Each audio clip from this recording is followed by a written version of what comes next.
Salt can sell for pennies a pound, or close to $100 for one small jar. Same white crystal, totally different worlds. Here's every salt explained. Most people start with table salt. This is the salt in kitchens around the world. It's mined or pulled from the sea, then refined down to almost pure sodium chloride. Here's something most people don't know.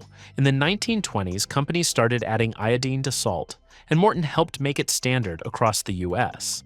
That one small change dramatically cut down a health problem that used to be common. They also add stuff to stop it clumping in humid weather. The crystals are small and even on purpose, built to dissolve fast and hit you with a quick, clean saltiness. No frills, no story, just salt doing its job. It's cheap, it's everywhere, and it quietly fixed a national health issue nobody thinks about anymore. Step up one shelf though, and the crystals get bigger, and the rules get a lot less forgiving. That's kosher salt. Kosher salt gets its name from Jewish koshering, where meat gets salted to draw out blood, and its big flaky crystals are exactly why that works. Those flakes have way more surface area, so they grab moisture, fast. That's also why chefs love pinching it straight from the box. But here's the part that trips people up. Kosher salt isn't standardized. A tablespoon of one popular brand and a tablespoon of another can hold very different amounts of salt. Same spoon, different result. Follow a recipe written for the wrong brand, and your dish can go from bland to way too salty, with zero changes on your end. Kosher salt is still made in a factory though. The next one comes from the ocean, barely touched at all. That's sea salt. Sea salt is just seawater, dried out by sun and wind until only crystals are left. Nothing major gets stripped out, so it holds onto tiny traces of other minerals, magnesium, calcium, and potassium. That's why some sea salt looks a little gray instead of bright white, and why it can taste noticeably different from table salt, depending on where it's from. France makes some of the most famous sea salt on Earth, and the most prized part of it is never scooped up. It's skimmed off the very top of the water by hand, one thin layer at a time. We'll get to that one in a minute. Nutritionally, sea salt and table salt are basically twins. The extra minerals are too small to matter for your body, but the flavor and crunch differences are real, and chefs build entire dishes around them. Speaking of digging things up, once people figured out the ocean could turn into salt, it didn't take long to realize you could mine salt straight out of solid rock. That's rock salt. Rock salt comes from underground deposits left behind by ancient oceans that dried up hundreds of millions of years ago. And in some places, those deposits are massive. Detroit is sitting on top of one right now. There's a sprawling network of salt tunnels running underneath the entire city, left behind when an ancient sea evaporated hundreds of millions of years ago. In its raw form, rock salt is full of dirt and clay, which is exactly why it's the stuff that melts ice on your road, not something you'd put on dinner. But once it's cleaned up, refined rock salt becomes a major source for the table and kosher salt on store shelves. So here's the twist. The cheapest salt you'll ever buy, and some of the most expensive salt on this entire list, started out as the exact same thing, rock, buried for hundreds of millions of years. And speaking of expensive rock, the most famous one on the planet is also one of the most misunderstood. Everyone's already got Himalayan pink salt. This is the pink salt in lamps, grilling blocks, and grocery store grinders everywhere, and most of it comes from one mine, the Kura salt mine in Pakistan. First myth to bust, it's not from the Himalayas at all. It comes from a separate set of hills called the Salt Range, well south of the real mountains.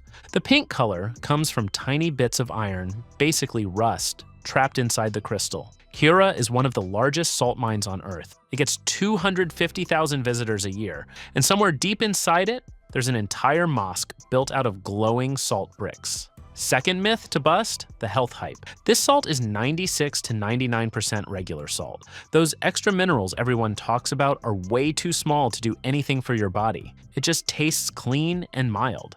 That's the salt almost everyone already has.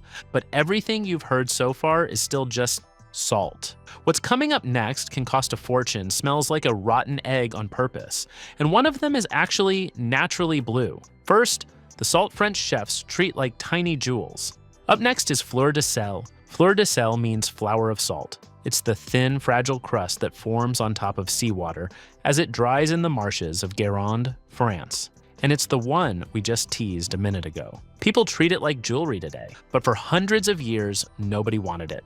Workers used to scrape this layer off and just throw it away because it got in the way of the real salt forming underneath. It only shows up on dry sunny days with a steady east wind, and someone has to lift it off by hand with a flat wooden tool. Each pond gives up only a tiny amount per day, which is exactly why it costs so much.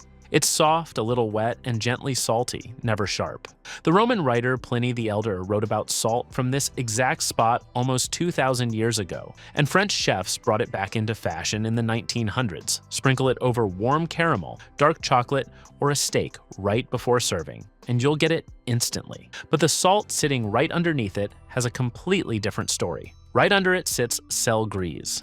Sel grise, or Celtic gray salt, comes from those same French marshes, except this is the coarse, damp gray stuff that sinks to the bottom. That gray color isn't dirt, it's mineral-rich clay, and that clay is exactly where this salt picks up its deep, sea-like flavor. People have harvested it by hand here for over 2,000 years, since Celtic times, and they still do it the same way today. Sel grise never fully dries out. It stays naturally damp and clumpy in your fingers. Because it's bolder than fleur de sel, this is a real cooking salt, perfect for pasta water, brining meat, and roasting vegetables. It's the workhorse of a French kitchen. Cross the channel into England, though, and salt stops being about taste and starts being about sound.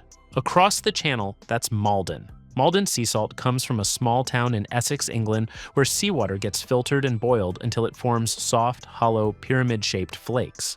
Those flakes are the whole point. They crumble between your fingers and shatter on your tongue instead of just melting away. One family, the Osbornes, has run this company since 1882, 4 generations and counting. But salt's been made on this exact spot for way longer than that.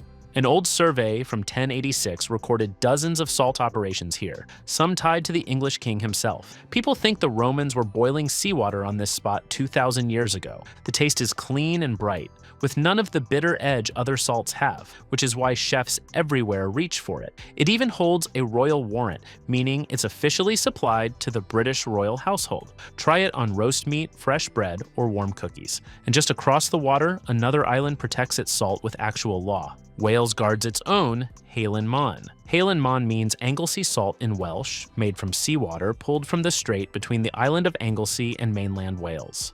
It started as a kitchen experiment. Back in 1997, a married couple boiled some seawater on their stove just to see what would happen, and that tiny experiment turned into a world-famous company. They already ran a local sea zoo, and the famously fussy seahorses there kept breeding happily, which told them the water was clean. The seawater gets naturally filtered before anyone even touches it, and the crystals get rinsed to soften the taste, leaving something almost sweet. In 2014, this became the first British salt to get the same legal protection as champagne and Parma ham. They even pay rent to the king for the right to pump that water, because the crown technically owns the coastline. Not every salt on this list is this clean, though. The next one smells exactly like a hard-boiled egg, Kala Namak. Kala Namak is Indian black salt, and the second you open the jar, you'll swear someone just cracked an egg next to you. That smell is sulfur, the same stuff behind real eggs and hot springs. Here's the part most people skip. A lot of this salt isn't dug out of the ground at all. It's built.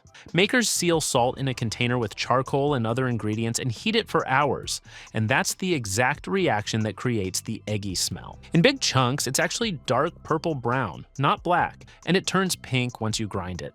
It's everywhere in Indian street food, and vegan cooks love it for one specific reason. It makes plain tofu taste like scrambled eggs. Smell wins over color here. Hawaii flips that completely and goes all in on color with 2 total opposites. Hawaii goes blood red with Alea salt and jet black with Hiwa Kai. Alea salt is Hawaiian sea salt mixed with red volcanic clay, which stains it a deep brick red. That clay is loaded with iron oxide, basically rust, and gives the salt a soft, earthy edge. This was never just food either. In traditional Hawaiian practice, red salt carried real cultural weight, used in cleansing and ceremony. In the 1800s, it was even shipped to the Pacific Northwest to cure salmon. You'll still find it in classic Hawaiian dishes like kalua pig and poke. Its island twin goes the total opposite direction. Hiwa Kai is black Hawaiian sea salt, and even though people call it black lava salt, there's zero lava involved. It's just sea salt mixed with charcoal, usually from burnt coconut shells, which gives it that glossy black color and a hard crunch. The charcoal barely changes the taste. It's mostly just clean salt with a faint smoky hint. This one's almost always a finishing salt because the whole point is the look. Black crystals on white fish or a seared scallop look unreal. And here's a fun twist. The exact same charcoal trick shows up again on the other side of the planet in Cyprus, where they make their own jet black flake salt for the same reason. Pure visual drama built to finish a plate. But up next is something actually naturally blue. The rarest color belongs to Persian blue salt. Persian blue salt comes from ancient rock salt deposits in Iran, and it might be the rarest salt money can buy. The crystals have real streaks of natural blue, and no, it's not dyed. The color comes from a mineral called sylvite trapped inside the salt, and the crystal structure bends light into a strange glowing blue. These deposits formed around 100 million years ago when ancient seas dried up, so you're basically eating salt older than almost anything you could name. The taste hits bold and salty up front, then fades into something slightly tangy, almost lemony, with a crunch that's nearly glassy. Producers cap the harvest at around 2 tons a year worldwide, which is why most people will never even see it in person. But here's something that might surprise you. The most expensive salt on this entire list isn't rare because of where it's from. It's expensive because of what they do to it. Korea makes one of the world's costliest salts, bamboo salt. Bamboo salt, or jukyeom, is roasted inside actual bamboo, and in its purest form, a small jar can run close to $100. The process is brutal. Sea salt gets packed into bamboo stalks, sealed shut with clay, and roasted over a fire. Then they do it again, and again, 9 times total. That final roast is hot enough to fuse the salt into a hard, dense chunk. The modern 9-roast method is a later twist on older Korean traditions, which use simpler versions for centuries. Each roast burns off impurities and pulls minerals out of the bamboo and clay. It tastes a little like sulfur, with a sweet, smoky depth underneath. For a long time, people treated it more like medicine than seasoning. Some even put it in toothpaste. This next one is so old, the world actually forgot about it for 1,000 years. Japan's oldest salt is Amabito no Moshio. The name evokes Japan's ancient sea traditions, and its story really was buried in the dirt. Japan has almost no rock salt and no salt lakes, and it's too humid to just dry seawater in the sun. So ancient people got creative. They boiled seawater together with seaweed. That method died out over 1,000 years ago until a 1984 dig near Hiroshima turned up broken pottery from the 5th century, showing exactly how it used to be done. Locals brought it straight back. Today, they soak a specific seaweed in seawater, then slowly cook it down until crystals form. The seaweed adds minerals and a deep umami flavor, that rich, savory, almost meaty taste. It's a finishing salt that makes plain rice, tempura, and even dark chocolate taste deeper. One more salt from Japan takes that kind of patience to a whole new level. Out in Okinawa, there's Eguni salt. This one comes from a tiny remote island in Okinawa, and a single batch can take up to a month to finish. The method honestly sounds made up. Seawater gets pumped to the top of a tall tower, then trickles down thousands of hanging bamboo branches while sea wind slowly dries it out. After about a week, that water is 6 times saltier than the ocean. Then it's simmered over a wood fire for days. Because this island has almost no industry, the seawater around it is unusually clean, and about 15% of the finished salt is minerals other than plain salt, a mix one research institute calls among the best in the world. The taste comes out complex, sweet and savory at the same time. This entire craft nearly disappeared when Japan pushed everything toward factory salt, until one man brought it back from the edge. From one of the cleanest islands on Earth, we're jumping to a salt that started out as an environmental disaster. Australia's pink gem is Murray River salt. This soft pink salt comes from southeastern Australia, and the story behind it is genuinely clever. Salty groundwater was slowly poisoning farmland and threatening a major river. So instead of letting that happen, a company started pumping the salty water up from underground and turning it into gourmet salt, keeping up to 200 tons of salt out of the river every single day.